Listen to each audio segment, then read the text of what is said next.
उस रात मुझे यूँ समझे कि मैं अंधा हो चुका था।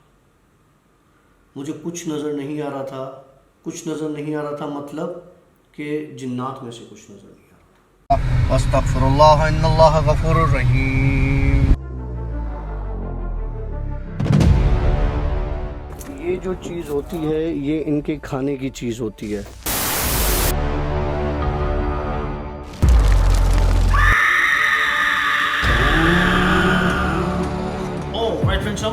Welcome to yet another The Boot Show। The Boot Show की एक और सनसनी खैर स्टोरी के साथ मैं हूं आशी और हमारे साथ मौजूद है हमारे स्टोरी टेलर डॉक्टर काशिफ।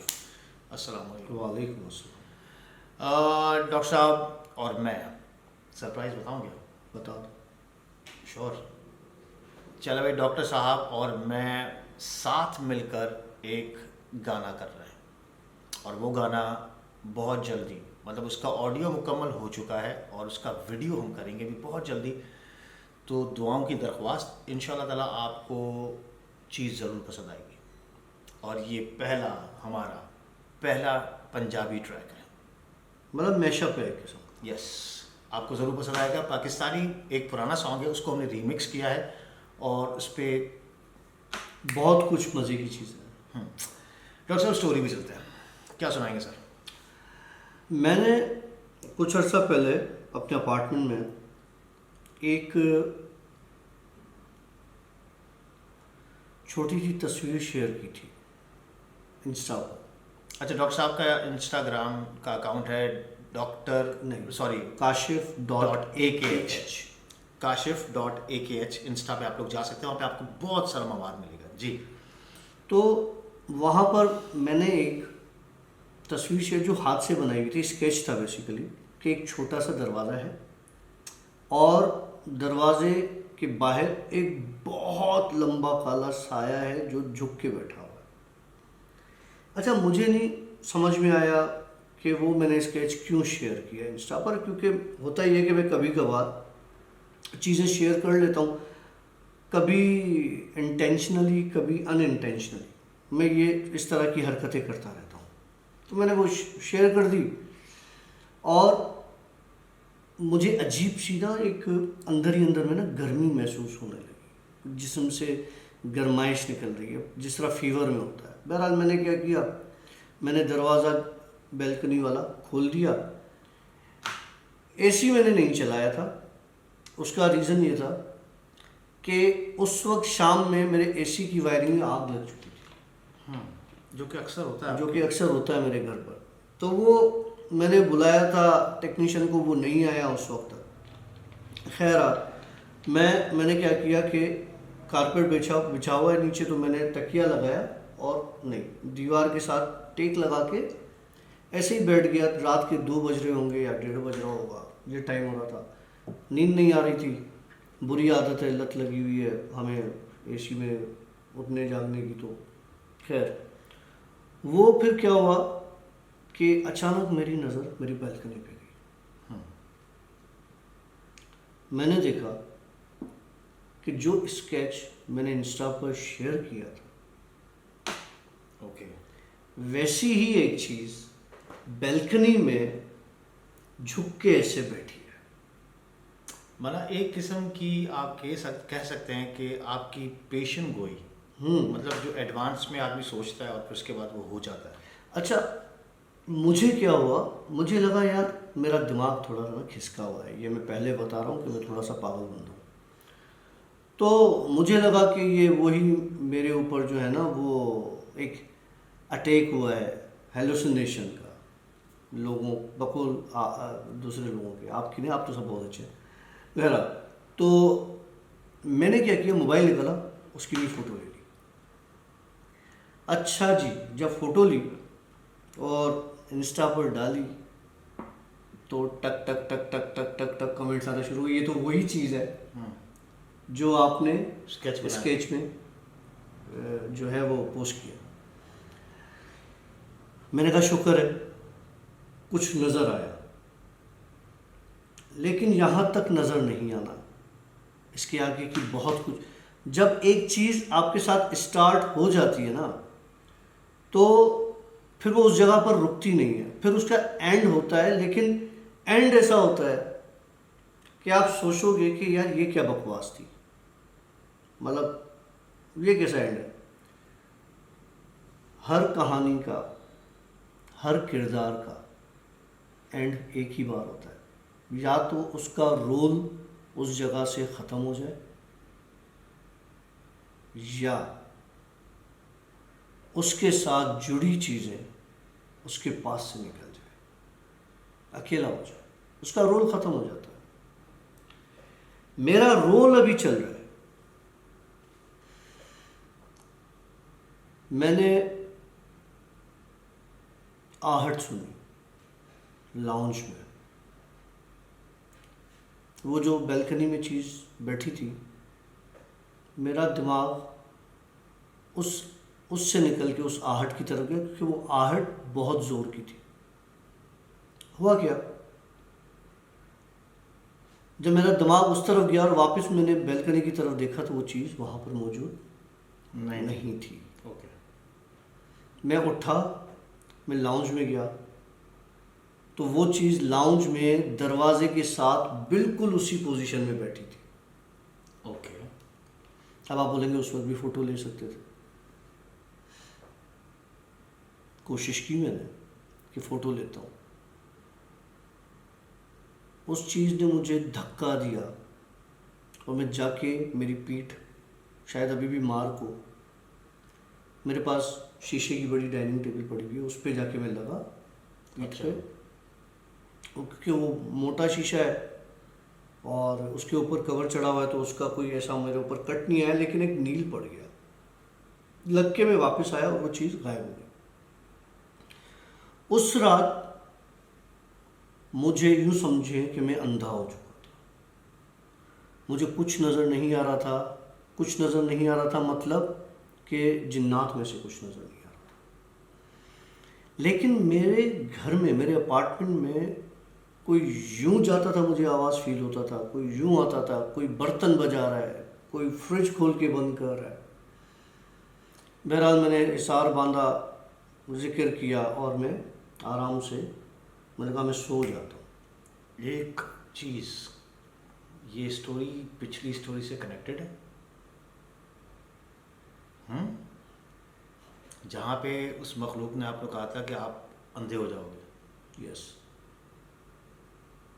और वो अंधा ये था कि मैं उनको देख नहीं सकूँगा, और वो जब मैं देख नहीं सकूँगा तो वो इस चीज़ का भरपूर फ़ायदा उठाएंगे। वो स्टोरी आप मेरे ख्याल से कल हमने, हाँ। हाँ, तो वो स्टोरी आप पहले सुने।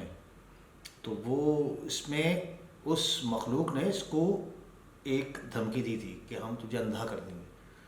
तो वो ओके, कमाल। फिर हुआ क्या, ये चीज़ें इधर उधर भागती रही और ये सारा चक्कर चलता रहा। मैं जाके बेड पर सो गया। लिटरली मेरा जो बेड है, उसके जो पाए हैं वो कोई, मतलब जो नीचे का वो उसका वो जो जिस पे वो खड़ा है पलंग, उसको कोई उठा के और ज़मीन पे फेंक रहा था बाबा, यूँ उठा के, ज़्यादा नहीं, 1 इंच आधा इंच इतना ऊपर, जैसे हवा में उठा कर कोई फेंक रहा, और बाकायदा आवाज़ आ रही थी, मैं हिल रहा था। मैंने कहा आज की रात मेरी हराम हो गई और मैं उठ के ना ज़मीन पे सो जाता हूँ। जो बेहतर है, ज़मीन तो नहीं उठा सकते ना, लेकिन तेरे को उठा सकते हाँ, थे। मुझे उठा सकते थे। बहरहाल मैं ज़मीन पर होके आराम से सो गया, और फिर मेरे घर के दरवाजे, किचन का दरवाज़ा, बैल्कनी का दरवाज़ा, मेरी खिड़कियाँ कंटिन्यू बजने लगीं, दरवाज़ा बजने लगे। फजर की अजान हुई, ये सारी चीज़ें ख़त्म हुई। मैंने अल्लाह का शुक्र अदा किया, नहाया, ऑफिस चला गया, जिक्र विक्र करता हुआ जो करना होता है। अच्छा जी, फिर क्या हुआ, ये तो रहा पहली रात का सीन, तो मेरे साथ ये इस तरह से मसला हो गया। दूसरी रात को मैंने एक स्टोरी शेयर की इंस्टा पर, जो समझ लगे एक नॉवेल टाइप। अब मैंने इंस्टा पर अब 2-3 चीज़ें ऐसी रखी हैं कि वो एक स्टोरी नॉवेल की आपकी शक्ल में मैं उसको नरेट कर रहा हूँ, उसके अलग अलग नाम है। जब वो मैं स्टोरी कर रहा था तो वो चीज़ मुझे बहुत डिस्टर्ब कर रही थी। आप अगर उस स्टोरी पर जाएंगे आप देखेंगे, या वो शायद एक तो ट्रेन वाली है और दो और है स्टोरीज, वो आप देखेंगे तो आपको साउंड उसमें आ जाएगा। लिटरली आशी चीज़ें उठा के और ज़मीन पर पटक रहे थे, जैसे बोतल का आवाज़ निकल रहा है ना, बगैर किसी वजह के, बगैर किसी वजह के ये आवाज़ निकला। इस तरह से वो मेरी डाइनिंग टेबल को उठाया नीचे छोड़ा, सोफ़ा को उठाया नीचे छोड़ा, मेरा फर्नीचर तक घसीटा, जिसकी आवाज़ें सब उस स्टोरी में रिकॉर्ड हुई। तो एक हमारे फॉलोअर है, एक व्यूअर है हमारे, उन्होंने डीएम किया मुझे और पर्सनल मैसेज, उसमें प्राइवेट मैसेज में उसने मुझे वीएन भेजा कि जब आप स्टोरी कर रहे थे तो आपके पास कुछ हो रहा था क्या? मैं चुप हो गया। मैंने नहीं, क्यों?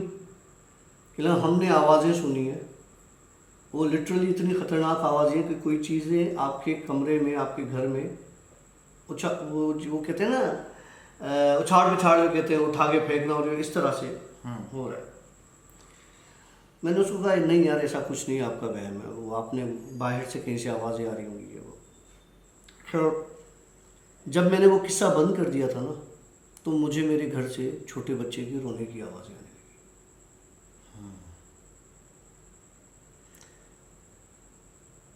मैं उठा ये देखने के लिए कि वो आवाज़ आ कहाँ से रही है। पता है आवाज़ कहाँ से आ रही थी? मेरे किचन के सिंक में एक बच्चा पड़ा था जिसकी उम्र शायद 1 या 2 दिन की होगी। वो इतना बुरे तरीके से रो रहा था। आप लोगों के साथ कभी ऐसा हो ना, मैं चाहता हूँ कि ऐसा हो। नहीं बता रहा हूँ उसकी वजह है। जब आप लोगों के साथ ऐसा होगा ना, फीलिंग ही अजीब है। मतलब आपके घर में कोई नहीं है, सडनली बच्चे के रोने की आवाज़ आती है, आप देखते हो कहाँ से आ रही है, आप जाते हो सिंक की तरफ, एक बच्चा छोटा सिंक में पड़ा हुआ है जो रो रहा है 1 दिन का 2 दिन का, आप उसे गोद में उठाओ, है मत। मैंने उस बच्चे को गोद में उठाया, जैसे ही उठाया एक अजीब मतलब मैं बता नहीं सकता, बदसूरत, बदशक्ल, मतलब जिसको देख के खौफता है। एक औरत जिसका मुंह छुपकली के जैसा, बच्चा नॉर्मल, उसका मुंह छुपकली के जैसा। कह लगी ये मेरा बच्चा है। मैंने कहा ये तो इंसानों का बच्चा लग रहा है। उसने एक बंदे का मुझे बताया, कहने लगी कि मेरा उस बंदे से निकाह हुआ है, इंसान से, और ये बच्चा उससे है, और तुम्हारे पास मैंने इसको इसलिए यहाँ पर रखा, एक कि ये तुम्हारे जैसा होगा, दूसरा जब चाहेगा जहाँ चाहेगा पहुँच सकता है, गायब हो सकता है। इसमें हम जिन्नात की भी काफ़ी चीज़ें, काफ़ी खसूसियात हैं। मैंने कहा ठीक है, लेकिन ये फिर मेरे जैसा कैसे हुआ, मैं तो प्योर इंसान। उसने एक बहुत बड़ा लाफ्टर दिया, बहुत बड़ा कह कहा मारा। उस औरत का निकाह हुआ था इंसान के साथ, और वो चाहती थी कि वो चेहरे पे जाए। उसने बोला ये बच्चा तुम्हारे जैसा है, तू भी इंसान, तेरे साथ तो निकाह नहीं हुआ था। अबे नहीं भाई, पागल है क्या बातें सुनो इसकी। वो तेरे पे क्यों जाए भाई, बाप पे जाए ना। तेरे जैसा है, तेरे पे जाए नहीं, बाप की खुसूसियात तो आएंगी ना। नहीं तेरे जैसा है, मतलब कि इसमें वो खुसूसियात आएंगी जिन्नात को देखने की भी, बातें करने की भी, सारी वो क्वालिटीज़ जो तुम्हारे अंदर है वो इसके अंदर आएंगी, और मैं इसको लाई हूँ ताकि तुम इसके सर पर हाथ फिराओ। समझ तो गए होंगे आप। अच्छा फिर? ये कहना था उसका, और वो फिर उसके बाद बच्चा भी गायब थे, माँ भी गायब। तूने सर पे हाथ फेर दिया? मैंने सर पे हाथ फेर दिया। हाथ फेरने में क्या है? फिर? अच्छा वो बच्चा देखने में कैसा था? इंसानों का बच्चा था, मतलब नॉर्मल इंसान वाला नॉर्मल बच्चा? इंसान का बाकी औरत की शक्ल वो वाली थी? बच्चा। वो बहुत खतरनाक। अगर इस तरह का बच्चा होगा तो ज़्यादा डेंजरस होगा, जिसमें इंसान की भी और उसकी भी। और ऐसे हैं हम्म? इस दुनिया में, ऐसे लोग हैं। अच्छा ये जो एक छोटा सा सवाल, ये जो स्पेशल कैरेक्टर्स होते हैं मूवीज़ में, सुपरमैन, स्पाइडरमैन और फलाना और धमाका, मतलब एक सवाल है, तो एक वो कौन सा फिल्म आती, मिसफिट्स ऑफ साइंस, एक ड्रामा आता था बड़ा, बचपन में हम देखते थे शौक से। एक्सपेरिमेंट्स वगैरह करते। हाँ तो उस पर वो एक होता था, फ्लैश होता था, वुप वुप करके वो चला जाता था रफ्तार के साथ। तो शायद मैं आज आप लोगों को ना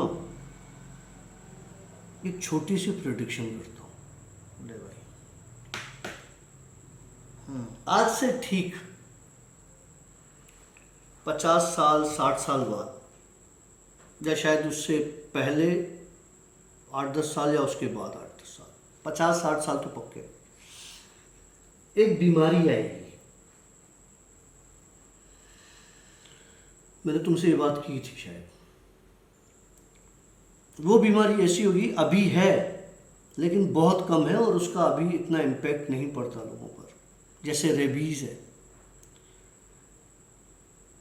इंसान दूसरे इंसान को खाएगा, उसका खून पिएगा, अभी है? है, लेकिन वो मरेगा नहीं, और मरने का उसका तरीका किसी और अच्छा, वो बनेगा कौन?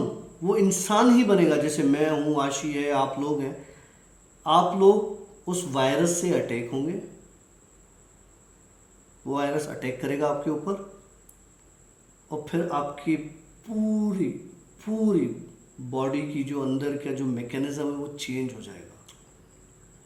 ज़ॉम्बीज़? नहीं, ज़ॉम्बीज़ नहीं कह सकते उसको। ज़ॉम्बीज़ डिजीज़ तो हम रेबीज़ को और इस तरह से करते हैं, कहते हैं। वेल अल्लाह ना करे ऐसा कोई वक्त आए, क्योंकि ज़िंदगी मौत का कुछ पता नहीं है, और हम फिर भी अच्छा वक्त देख गए, लेकिन आने वाला वक्त जब हमारे बच्चे बड़े होंगे तो वो बड़ा ख़तरनाक वक्त होगा। और अगर उस वक्त ये मतलब ये बीमारियां आईं तो उनका इलाज बहुत मुश्किल होगा, क्योंकि अभी आप लोग देख सकते होंगे कि हमारे बच्चे गेम्स अच्छी बना सकते हैं, गेम्स अच्छी खेल सकते हैं, हमारे बच्चे ड्रामा कर सकते हैं, डांस कर सकते हैं, हमारे बच्चे ये वो सब चीज़ें कर सकते हैं, लेकिन पढ़ाई में बड़े ज़ीरो हैं। और स्पेशली ये जो टाइम आया कोविड का, देखा जाए तो 1.5 साल सिस्टम सारा बंद रहा, एजुकेशन तबाह हो गई, सब कुछ हो गया, लेकिन बच्चा जो है वो कम से कम भी 10 साल पीछे चला गया। अभी आप 8वीं क्लास के बच्चे को पकड़ के ज़रा ABCD पूछो, उसको ABCD भी नहीं आती होगी। तो ये कैसे इलाज होगा, और कैसे इनके वो क्या कहते हैं, इस वायरस का एंटीवायरस बनाया जाएगा, एंटीडोट बनाया जाएगा। एंटीडोट। अल्लाह मालिक है यार, जब होगा 50 होगा। और वैसे भी कोई भी बीमारी हो, फिर भले वो इंसानी बनाई हुई हो या फिर वो भले कुदरती नेचुरल आई हुई हो, तो वो खुदा की तरफ से ये सब होता, अल्लाह की तरफ से। और जब वो चीज़ भेजी जाती है तो उससे पहले उसका जो क्या कहते हैं एंटीडोट, जिसका उसका इलाज पहले से ही दुनिया में मौजूद है, पहले से ही दुनिया में आ जाता है। तो उसके लिए परेशान मत होइएगा। इंशाअल्लाह जब तक हमारा ईमान मजबूत है, जब तक हम लोग ज़हनी तौर पर मजबूत हैं, हम हर चीज़ से लड़ने के लिए तैयार है, तो इंशाअल्लाह ताला हम लोग सब चीज़ों को फेस कर जाएंगे। ज़रूरत ईजाद की माँ होती है। मेरे ख्याल से हम आपसे लेंगे इजाज़त, और हम यहाँ पर हुए चाहते हैं पसीना पसीना। मिलेंगे इंशाअल्लाह कल एक नए स्टोरी के साथ, एक नए ब्लॉग के साथ। हमारी तरफ से सिया बाबा, अल्लाह हाफ़िज़। अस्तगफिरुल्लाह इन्नल्लाह गफूरुर रहीम। ये जो चीज़ होती है ये इनके खाने की चीज़ होती है।